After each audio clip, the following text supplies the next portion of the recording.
شیطان سے زیادہ عبادت تسبیح کسی نے نہیں پڑھی ہے۔ شیطان لیکن دل میں محبت نہیں تھی تو خطرے میں آ گیا، کیونکہ محبت والا اندھا ہوتا ہے، جو مرضی کرا لو اس سے، جو مزاج یار میں آیا۔ اس کو محبت نہیں ہوتی ہے تو سوچتا ہے کہیں اٹک گیا، پھر وہ شیطان اٹک گیا نا۔ اتنی عبادت زمین آسمان کی کوئی جگہ نہیں چھوڑی سجدوں سے اور تسبیح سے، لیکن جب آدم کی بات ہے ادھر بھی سجدہ کر دو ہمارے حکم سے، آدم تو نہیں کہہ رہا ہے، تو خدا کے حکم کو سجدہ تھا۔ اس نے کہا یہ اس کا مادہ مٹی ہے، میرا مادہ آگ ہے، میں اس کے سامنے جھک نہیں سکتا۔ اگر محبت ہوتی، محبت والے کو جیسا چلاؤ چلتا ہے، اندھا ہو کے جو مرضی کرا لو۔ محبت انسان کی عقل نہیں رہنے دیتی، یہ محبت جو عقل نہیں رہنے دیتی ہے خدا اور نبی سے ہونی چاہیے، دوسرے سے نہیں ہونی چاہیے۔ تو خدا دے گا تو ہوگا نا۔ اب خیالی محبت سب کے پاس ہے، عقیدے کی خیالی کی، لیکن اس کی حقیقت کسی کو ملتی ہے۔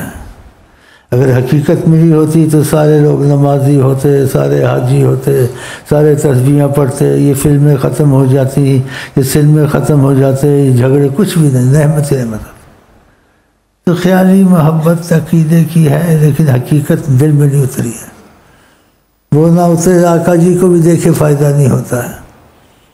اب جن کے دل میں محبت عظمت نہیں اتری، اس نے نبی کریم کو دیکھا، ان کے معجزے دیکھے، ابو جہل کے ابو جہل ہی رہے، منافق ہی رہے، بلکہ بعض کافر نبی کو اذیتیں تکلیفیں دیتے تھے، معجزے دیکھ کر دیکھا سب نے۔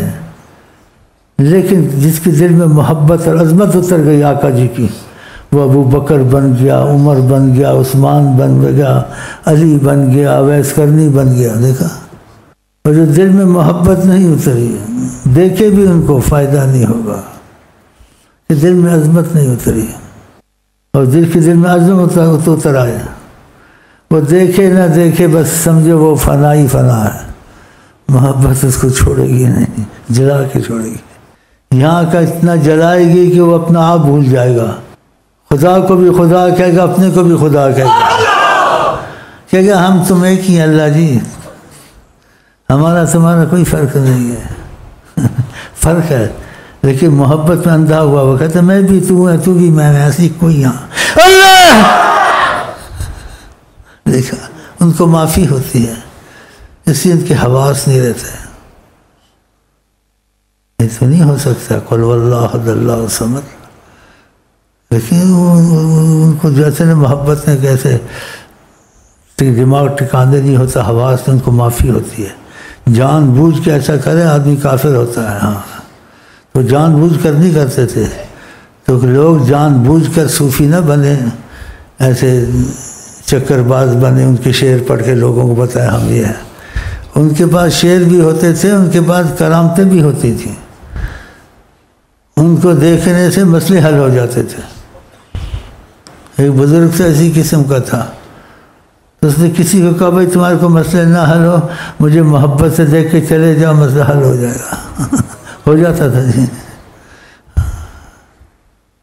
یہ خدا اپنی محبت والوں کی لاج رکھتا ہے کہ ہم ان سے محبت کرتے ہیں، جو ان سے محبت کرے ہم ان سے بھی محبت کرتے ہیں۔ تو خدا تعالیٰ سے یہی مانگتے ہیں اس وقت، نماز روزہ سب چل رہا ہے، سب کچھ ہو رہا ہے، لیکن خدا کر جو حقیقت میں محبت خدا کی نبی کی سچی ہے، وہ چنگاری سب کے دل میں اتر آئے انشاءاللہ۔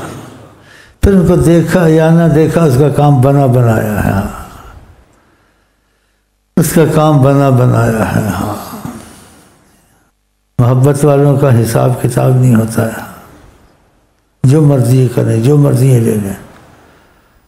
خدا بندے سے خود پوچھے بتا تیری رضا کیا ہے، لیکن وہ محنت وسیلہ کرنا پڑتا ہے۔ آقا جی نے یہ حدیث کیوں سنائی؟ فرضوں سے زیادہ اللہ تعالیٰ کہتے ہیں کوئی چیز قریب نہیں کرتی اللہ کے، فرضوں سے زیادہ۔ فرض پورے کر کے پھر نفلیں پڑے زیادہ، لگاتے نفلوں پر 20 پہ، پھر بڑھاتے جاؤ، بیچ میں چھوڑ دیتے ہیں۔ تو طلب سچی تو نہیں ہوتی نا، یہ طلب سچی چیزیں نہیں چھوڑتے۔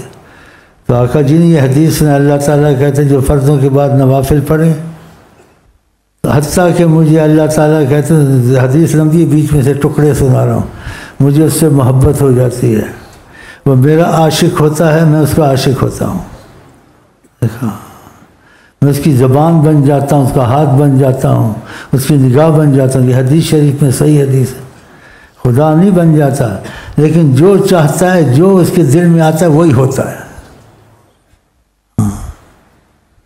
پھر ایک واقعہ یاد آ گیا، کوئی نوجوان تھا، لڑکا میرے خیال سچا تھا، کافی سچا تھا، اس نے مجھ کو خط لکھا کہ شیخ صاحب آپ جو باتیں کہتے ہیں سچی ہوتی ہیں، میرے ساتھ تو ایسا ہو گیا۔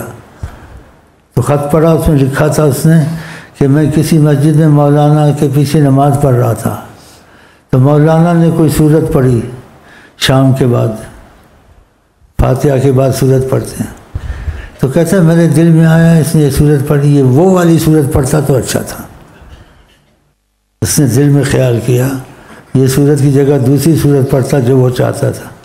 کہتے مولانا نماز میں اس کو غلطی لگی، وہ اٹک گیا، بہک گیا، اس نے نماز توڑ دی، نئے سرے سے نماز شروع کی۔ جب نئے سرے سے نماز شروع کی، کہتا تھا وہی سورت پڑھی جو میں نے کہی تھی۔ دیکھا، خدا بندے سے خود پوچھے، بتاتے جو سورج خدا کا بھی پڑھوا دیں گے۔ مولوی کو غلطی لگ گئی، نماز توڑنی پڑی، دوبارہ نماز نے ابتدا کی، اور جب فاتحہ پڑھی تو وہی صورت پڑھی جو اس لڑکے کے دل میں تھی۔ تو آقا کی حدیثیں سچی ہوتی ہیں، اللہ اس کی زبان ہے، تو پھر آقا کا رستہ چھوڑنا چاہیے؟ نہیں چھوڑنا۔ تو پھر ہمت کیا کرنے کہ سنایا کتابیں پڑھی، عمل نہیں کیا۔ وظیفوں کے بعد ناغہ کریں، نماز جماعت سے پڑھیں، پھر نفلوں کا ٹائم نکالیں کہ 10 نفل تو روز ضرور رکھ لیں، اس کو بڑھاتے رہیں، 100 تک پہنچائیں۔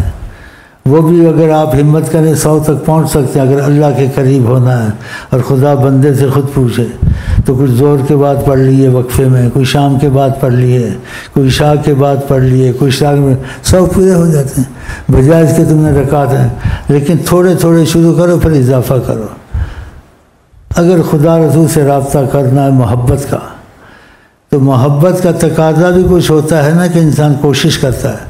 تو تمہاری کوشش ہے، خدا کو ضرورت تو نہیں ہے، لیکن اتنا تم ثبوت پیش کرو کہ میں سچا ہوں تو نفل زیادہ پڑھ رہا ہوں نا۔ دوستوں کو چھوڑ دیا ہے، کاروبار میں جلدی کر کے آتا ہوں کہ وقت بچاؤں، کچھ نفل پڑھوں، پھر وقت بچاؤں، جلدی سو جاؤں، تہجد پڑھوں، تو پھر اس کی سچائی کی ثبوت ہے۔ اگر یہ سچائی پیدا کرے تب تو، ورنہ سننے سنانے کی وقتی طور سے برکت ہوئی، پھر کچھ فائدہ تو اٹھایا نہیں، تو کیا فائدہ؟ یہاں آتے ہو، بیٹھتے ہو، پھر محنت کرو، وظیفوں کا ناغہ نہ ہو، یا تھوڑے ہی ہوں۔ آقا جی کہتے ہیں اللہ کو وہ عمل پسند اس میں ناغہ نہ ہو، وَإِنْ قَلَّ، اگر کم ہو لیکن ناغہ نہ ہو۔ تو عہد کے وظیفے پڑھ لیے، اس میں ناغہ نہیں کیا، اگر اس میں اضافہ ہے تو پھر وقت ہوا تو اضافہ بھی کر لیا، اور دن رات میں تقسیم کر کے پڑھے۔ کام پر بھی جانا ہے، گھر میں کوئی بیمار ہے اس کا بھی تیمارداری کرنی ہے، کوئی آنے جانے والا ہے، تو پھر سب اوقات منظم کرنے پڑیں گے۔ تو پھر یہ نعمت تم کو حاصل ہونے کے اسباب اگر میسر ہو گئے تو پھر نعمت حاصل ہو جائے گی۔